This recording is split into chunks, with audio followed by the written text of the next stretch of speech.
Segenap asatidah sekalian,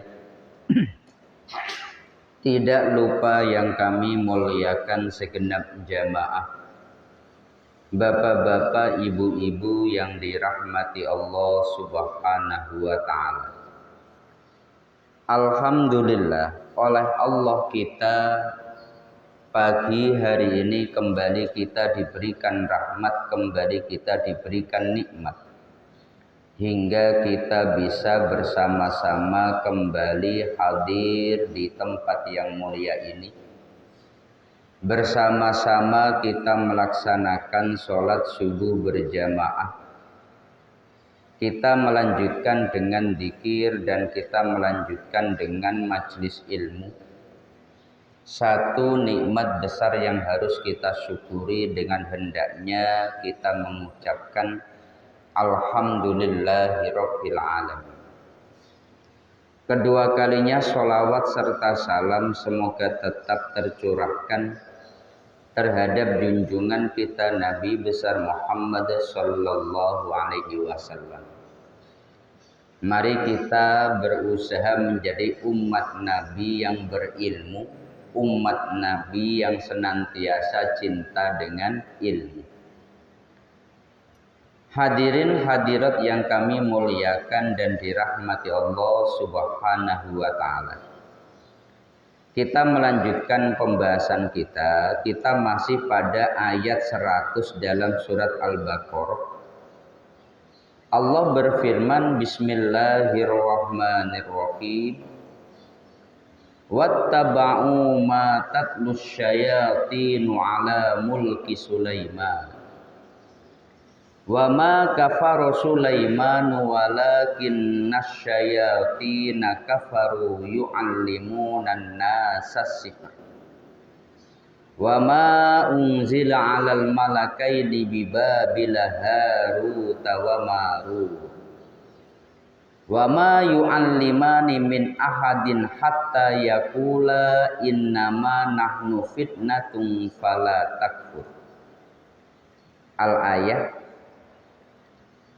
Ayat yang kita kaji maknanya adalah, dan mereka orang-orang Yahudi, mereka itu mengikuti apa yang dibacakan oleh setan-setan pada masa kerajaan Nabi Sulaiman. Jadi mereka itu malah membaca apa yang mereka malah mengikuti apa yang dibacakan setan. Nabi Sulaiman itu bukanlah tukang sihir. Sihir itu karena kalau dalam syariat mereka kafir, maka langsung disebut wama kafaru Sulaiman. Nabi Sulaiman bukanlah tukang sihir karena sihir itu kafir. Tetapi yang melakukan sihir atau yang kafir itu setan. Mereka itu mengajarkan sihir kepada manusia dan juga mengajarkan apa yang diturunkan atas dua malaikat di Babilonia, yakni malaikat Harut dan Marut. Tidaklah mereka itu mengajarkan kepada seseorang sampai mereka berkata, sesungguhnya kami ini akan menjadi fitnah untuk kalian, maka kalian jangan sampai kufur. Kita akan membahas ayat ini bahwa sebagaimana dalam pembahasan kita sebelumnya, salah satu titik perbedaan antara orang Islam dengan orang Yahudi itu berkaitan status Nabi Sulaiman. Menurut kita, Sulaiman ini adalah selain seorang raja yang memiliki kehebatan kekuasaan luar biasa, tapi Nabi Sulaiman itu juga sebagai sosok nabi. Maka kehebatan yang ada pada Nabi Sulaiman hakikatnya itu didasarkan dari mukjizat Allah Subhanahu wa ta'ala. kepada seorang nabi Allah pasti membekali mukjizat. Maka yang ada pada Nabi Sulaiman itu sifatnya adalah mukjizat. Tapi bagi mereka Sulaiman itu raja, ya, diakui sebagai raja. Tetapi tidak pernah memposisikan Sulaiman sebagai nabi. Menurut mereka Sulaiman atau biasa disebut King Solomon itu memiliki kehebatan kekuasaan bukan karena sebagai nabi mukjizat, bukan, tapi didasarkan pada kekuatan sihirnya. Jalan ya. Jadi mereka itu meyakini bahwa Sulaiman itu bukan nabi. Kita dengan mereka sama meyakini Sulaiman raja, tapi status Sulaiman mereka tidak pernah meyakini sebagai seorang nabi. Pernah kami melakukan penelitian kecil berkaitan itu. Salah satu argumentasi mereka, sampai sekarang pun mereka tetap meyakini bahwa kesalahan umat Islam itu menstatuskan Sulaiman menurut mereka. Kenapa? Yang punya sejarah mereka, yang punya catatan mereka, itu juga orang mereka. Mereka tahu persis Sulaiman seperti apa. Bagi mereka, ini menurut mereka, bagi mereka Sulaiman bukan nabi, tapi kekuatannya didasarkan sihir. Tapi kalau kita, itu langsung dari Allah Subhanahu wa Ta'ala. Makanya dalam ayat wa ma kafara Sulaiman itu di banyak kitab tafsir disebutkan bahwa tabri'atun minallahi li Sulaiman. Ketika Allah menegaskan Sulaiman itu bukan tukang sihir. Yang menyampaikan ini bukan kita, tapi Allah Subhanahu wa Ta'ala di dalam Al-Quran. Artinya Allah sendiri yang memberikan pembelaan Sulaiman itu bukan tukang sihir, tapi dia sebagai seorang nabi. Sebagaimana kemarin latar belakang kenapa Sulaiman akhirnya dianggap sebagai tukang sihir, karena setelah wafatnya Nabi Sulaiman, orang-orang itu terkena hasutan setan atau jin atau tukang sihir pada masa itu. Buku-buku sihir yang dikubur di bawah singgasana Nabi Sulaiman itu setelah Nabi Sulaiman wafat, maka singgasananya dibongkar. Ternyata di bawahnya ditemukan sekian banyak buku berkaitan sihir. Akhirnya sejak wafatnya Nabi Sulaiman itulah tuduhan Sulaiman sebagai tukang sihir muncul. Jelas ya Pak ya? Dalam ayat yang kita kaji ini ada pembahasan yang menarik. Menurut para ulama, yang namanya sihir bagi mereka orang Yahudi dengan ditegaskan wama kafaro Sulaiman, itu sihir itu langsung disetatuskan kafir. Kalau orang belajar sihir maka kafir. Tapi kalau di dalam syariat kita tidak langsung divonis seperti itu. Fa ini taqoda sihhatahu wa annahu yuksiru binafsihi fa huwa kafir. Dari sisi akidah itu kafir ketika begini. Ketika dia meyakini bahwa sihir itu memang ada dan kekuatannya memang didasarkan pada sihir itu sendiri. Artinya meyakini bahwa sihir itu memiliki kekuatan selain Allah Subhanahu wa Ta'ala. Maka itu menyebabkan orang kafir kalau dalam syariat kita. Ya mohon maaf, umpamanya begini. Saya ketika sakit terus saya minum obat. Saya meyakini memang obat inilah yang memiliki kehebatan dalam menyembuhkan penyakit saya. Secara akidah itu bermasalah, nggak boleh. Tetapi kalau begini, saya sakit, kemudian saya minum obat, melalui perantara obat ini Allah menyembuhkan saya. Lah itu tidak sampai apa itu kafir, itu menurut ulama itu tetap dibenarkan bagi orang awam. Yang benar itu akidahnya tetap yang namanya saya sakit, saya minum obat, kemudian saya sembuh. Itu tetap kehendak Allah Subhanahu wa Ta'ala. Bisa saja Allah memberikan kesembuhan tanpa melalui obat. Tetap harus muaranya kepada Allah. Kalau begitu nggak sampai bermasalah akidah. Tapi kalau sampai orang ini dia menganggap bahwa obat itu memang memiliki kehebatan tanpa ikut serta Allah. Seperti itulah sihir. Dia meyakini memang sihir inilah yang memiliki kehebatan. Maka itu menyebabkan kafir. Wa amma in ta'allamahu liyuskhira bi an-nasa fa huwa haram. Terus belajar sihir itu kalau tujuannya untuk mensihir manusia atau orang lain itu haram. Kadang ada orang itu belajar sihir, tujuannya itu memang untuk menyihir orang. Sebagaimana kemarin menurut Ahlus Sunnah wal Jamaah, sihir itu memang ada. Bapak-bapak, ibu-ibu, keyakinan Ahlus Sunnah wal Jamaah itu sihir hakikat.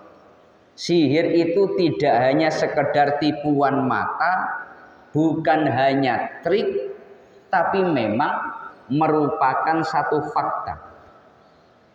Dengan dasar apa?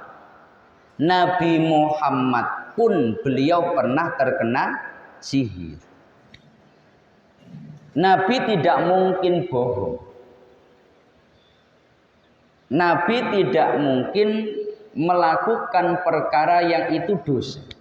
Dan Nabi menegaskan beliau dapat informasi dari dua malaikat saat itu, malaikat Jibril dan Mikail yang datang kepada Nabi mengkabarkan Nabi terkena sihir. Sampai akhirnya Allah menurunkan ayat muawwidatain. Qul a'udzu birabbil falaq dan qul a'udzu birabbin nas. Makanya dua surat itu disunnahkan dibaca kalau kita mau tidur. Jalan ya. Kalau kita mau tidur, salah satu kesunahannya baca muawwidatain. Kenapa? Agar kita dihindarkan saat kita tidur jangan sampai terkena sihir. Orang kalau dia belajar sihir tujuannya untuk menyihir orang lain haram. Wa in kana la li syai'in famakruh. Tapi kalau dia belajar sihir tidak untuk digunakan, saya tidak ingin untuk menyihir orang. Katakanlah ketika ada orang dia belajar sihir, sihir kan macam-macam. Membuat orang lain itu katakanlah dia menjadi tiba-tiba suka, membuat orang lain tiba-tiba langsung kehilangan kesadaran sebagainya. Menurut Ahlus Sunnah wal Jamaah memang itu fakta. Oke lah sekarang ini orang menganggap bahwa sihir itu hanya tipuan, trik. Mereka menganggap hal itu pada dasarnya hanya rekayasa. Tetapi dalam keyakinan Ahlus Sunnah itu memang nyata. Ya ada yang trik, ada yang sifatnya tipuan mata, ada. Tapi apakah sihir itu nyata? Ahlu sunnah meyakini nyata. Lah dalam hal ini, kalau ada orang dia belajar sihir tanpa niat digunakan, maka makruh. Terus wa in kana liyubtila bihi as-sihra fajaizu. Kalau dia itu tujuan belajar sihirnya untuk menangkal sihir daripada orang lain, itu bagaimana? Maka menurut para ulama itu boleh. Maka terjadi sebuah perdebatan panjang di antara para ulama. Umpamanya kita itu ditanya bapak-bapak ibu, hukum belajar sihir itu boleh apa enggak? Salang ya, hukum belajar sihir itu bagaimana? Umpamanya saya ingin datang ke daerah-daerah yang terkenal sihirnya, umpamanya ke daerah Kalimantan yang terkenal dengan sihirnya, ke daerah Banten umpamanya, ke daerah Banyuwangi yang pokoknya terkenal tukang sihirnya, atau disebut magic gitu. Kadang orang itu, mohon maaf, contoh ini contoh. Orang Cina itu, orang Cina. Hampir setiap tokonya pasti ada yang gini-gini, Pak. Ya, tokonya pasti ada yang gini-gini. Kita itu masih relatif kecil, artinya tidak. Katakanlah sekarang kita modern loh, itu nggak bisa dilepaskan. Hampir setiap daerah selalu ada seperti itu. Nah, dalam hal ini kalau kita kaji secara tafsir itu bagaimana hal-hal seperti itu.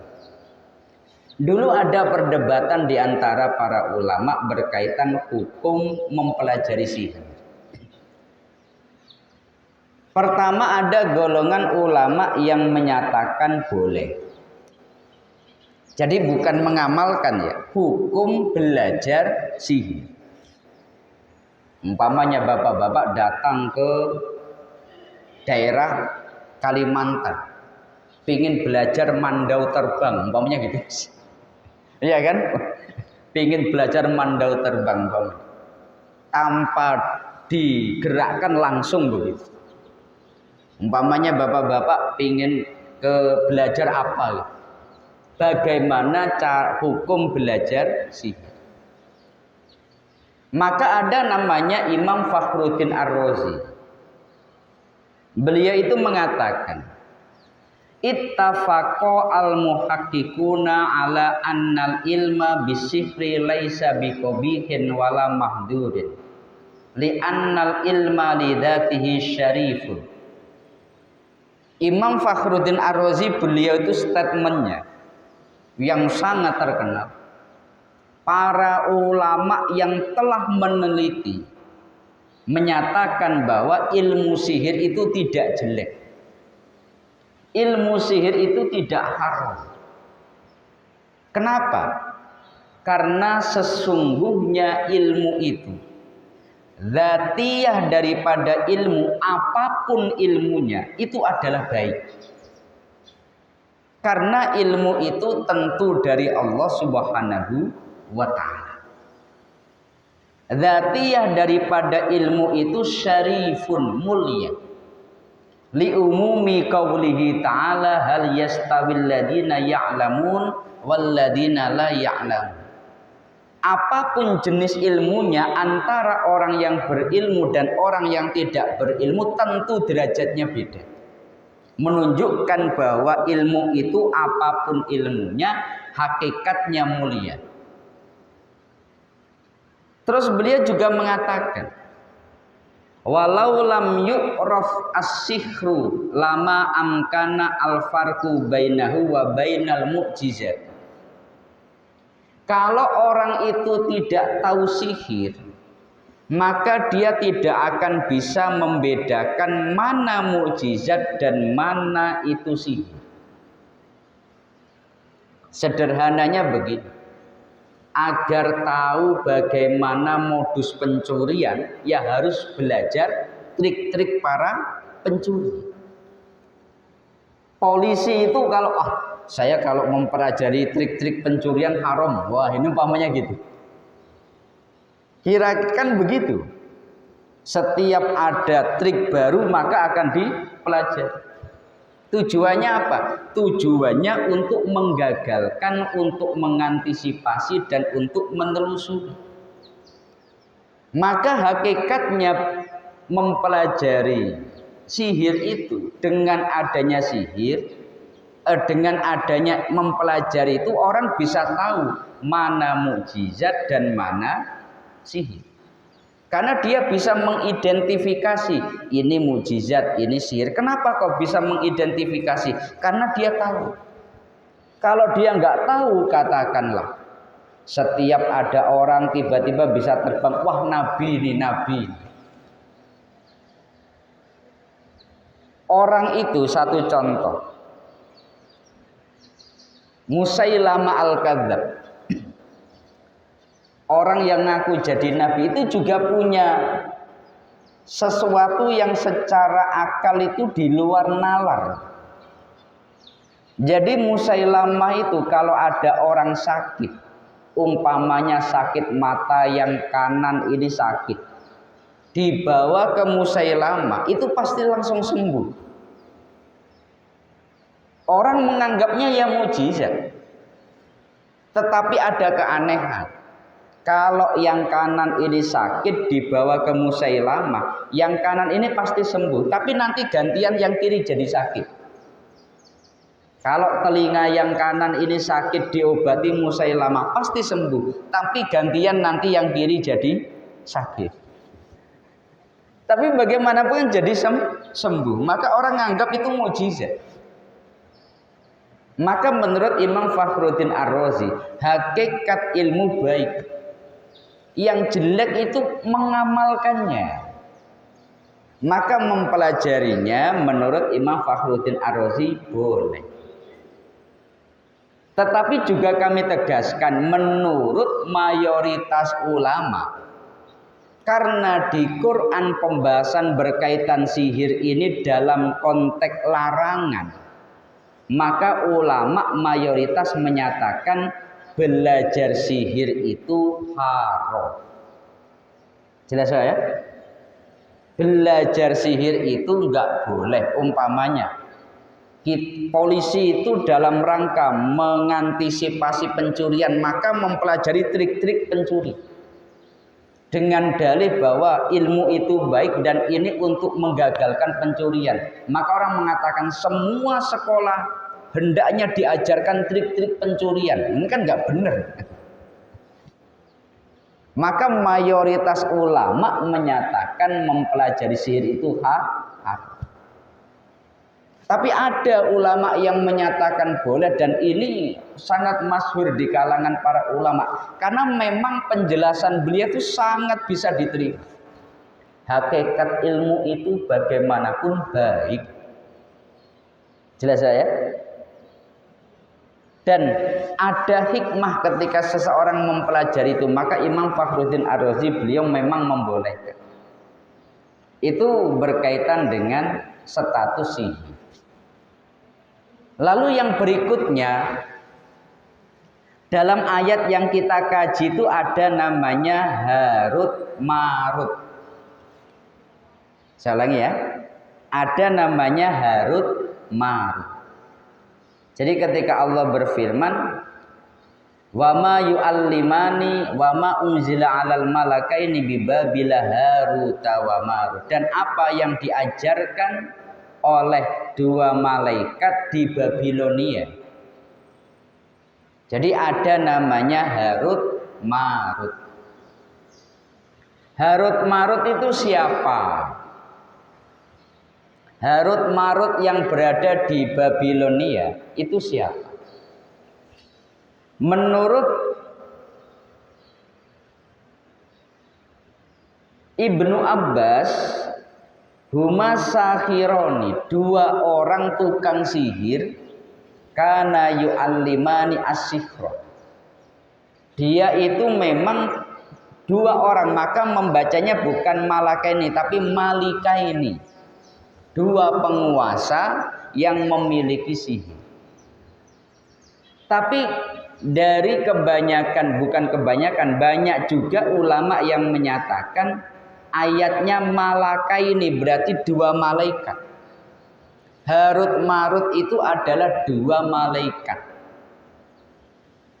Karena ada yang membaca malikaini, ada yang membaca malakaini. Dalam kita belajar Quran itu ada namanya qiraah sab'ah. Nabi memang dalam mengajarkan Quran di beberapa titik itu memang diajarkan dengan cara yang berbeda-beda. Satu contoh, kita kan tentu pernah mendengar, dulu sempat rame ketika ada video daerah Afrika nyebar di Indonesia. Orang ketika membaca Al-Qur'annya itu wadduhi wallaili idza saji ma wadda'aka rabbuka wa ma qali, gitu. Langsung menganggap itu Quran sesat. Orang yang tidak paham langsung menganggap itu Quran palsu. Qurannya sama, cuma cara bacanya beda. Kita membaca imala itu hanya pada satu. Bismillahirrahmanirrahim wa mursaha. Tulisannya majroha tapi bacanya majreha. Hanya pada itu saja, dari guru kita, gurunya guru kita, sampai kepada para sahabat yang sampai ke kita cara baca imalah hanya pada satu ayat, yakni Bismillahirrahmanirrahim wa mursaha. Tapi sahabat yang lain yang mengajarkan kepada muridnya sampai ke muridnya, dan itu kebanyakan di daerah Afrika itu ya, itu membacanya bukan wadduha, bacanya memang wadduhi, tulisannya sama tapi cara bacanya beda. Maka ada namanya qiraah sab'ah. Itu orang langsung menganggap ini Quran palsu, ini Quran.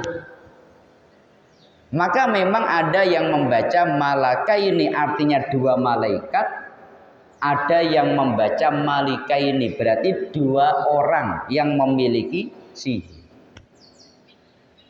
Terkait dengan riwayat bahwa itu dua malaikat, menurut Ibnu Hajar, karena ada sekian banyak riwayat berkaitan Harut Marut itu adalah dua malaikat, Imam Ibnu Hajar itu mengatakan riwayat itu sahih. Saya ulangi ya, status riwayat berkaitan Harut Marut itu sahih. Lalu lengkapnya bagaimana? Di dalam tafsir Sawi itu dijelaskan begini, bapak-bapak, ibu. Makanya kita itu harus bersyukur. Ada namanya malaikat itu setiap kali melihat manusia itu seringkali itu mencibir. Malaikat itu berkata kepada Allah, lamma ra'au a'mala bani Adam al-khabisa tas'adu ila sama qalu subhanaka ya rabbana khalaqta khalqan wa akramtahum wa hum ya'sunaka. Ya Allah, Engkau ini menjadikan manusia sebagai khalifah di muka bumi. Engkau memberikan dia kemuliaan, tapi kerjaannya tiap hari kok maksiat, ya Allah. Jadi malaikat itu kayak protes dengan apa yang ditetapkan Allah ketika kita ini maksiat. Malaikat itu protes, makhluk kayak gini kok ya dijadikan khalifah di muka bumi. Kalau janji seringkali mengingkari, kalau diberi amanah seringkali khianat, kalau ngomong banyak dustanya, umpamanya begitu. Maka malaikat itu janggal, ini gimana?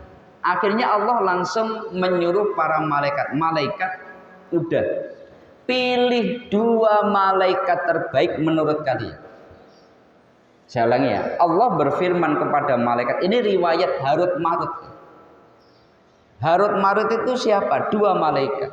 Sejarahnya bagaimana kok bisa Harut Marut malaikat tapi mengajarkan sihir kepada manusia? Maka Allah menyuruh pada malaikat, pilihlah dua malaikat yang paling hebat, paling soleh menurut kalian. Akhirnya dipilihlah Harut Marut. Jadi Harut Marut itu adalah dua malaikat terbaik yang dipilih oleh malaikat yang lain.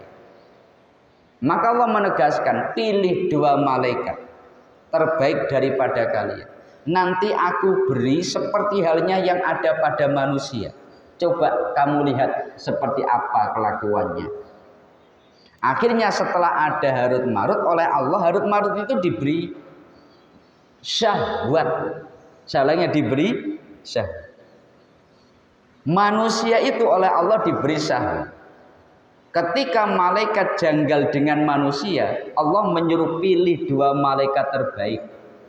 Setelah dipilih Harut Marut, maka ini statusnya masih tetap malaikat, cuma diberi komposisi sama seperti manusia, dibekali syahwat. Setelah itu Allah memberikan tugas kepada Harut Marut. Wa amarahum bil hubuti ilal ardi wal hukma bainan nasi bil haqqi wa nahahu ma'anis syirki wal qatli waz zina wasyurbil khamri. Allah memberikan perintah, kamu turun ke bumi, kamu menjadi hakim, kamu jangan musyrik, kamu jangan minum, kamu jangan membunuh, kamu jangan zina. Dan Allah mengajari cara kalau naik ke langit. Ini memang riwayat, kita belajar memang berdasarkan riwayat. Dan kamu kalau naik ke langit baca ini. Akhirnya dua malaikat tadi Harut Marut di muka bumi memang jadi hakim. Tapi kemudian datang seorang perempuan yang sangat cantik. Perempuan ini namanya Zahra. Salah ya, Zahra. Ketika melihat perempuan ini, seketika langsung Harut Marut itu senang, pingin menggoda apa itu Zahra. Ketika digoda, ternyata Zahra itu nggak mau.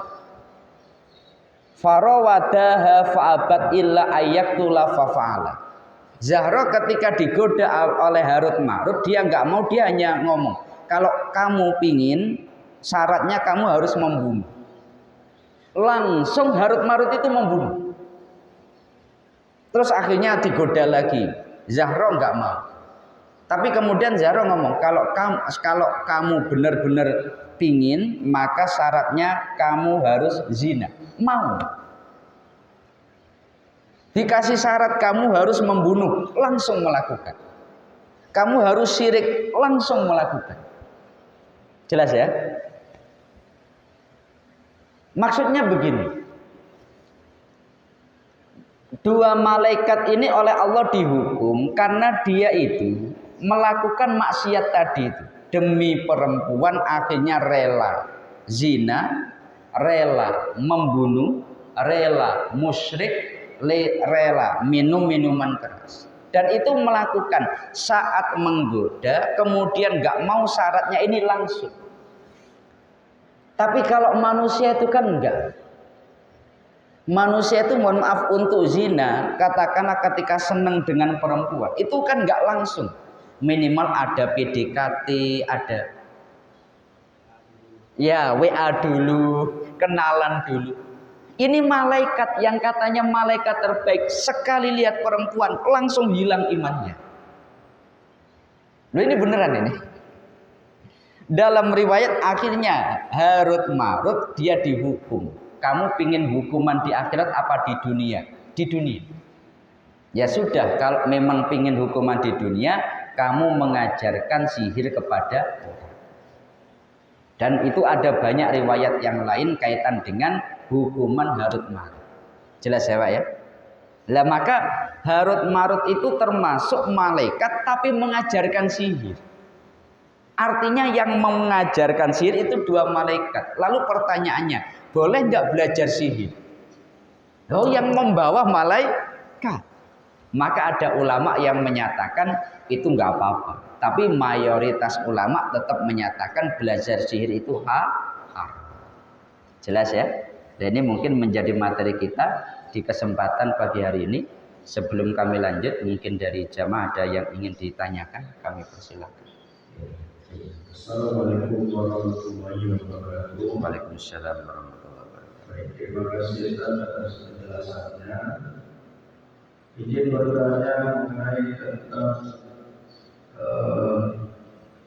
persoalan Nabi Sulaiman yang ternyata mempekerjakan jin. Ya. Ya. Itu apakah bentuk daripada amalan atau mengamalkan sihir atau gimana nih konteksnya? Kemudian jin ini kan ada yang Islam juga kan ya. Bagaimana kita bisa berteman dengan jin Islam? Ya. Kalau dia jin Islam nanti kan mungkin bisa kita suruh kayak Nabi Sulaiman ya.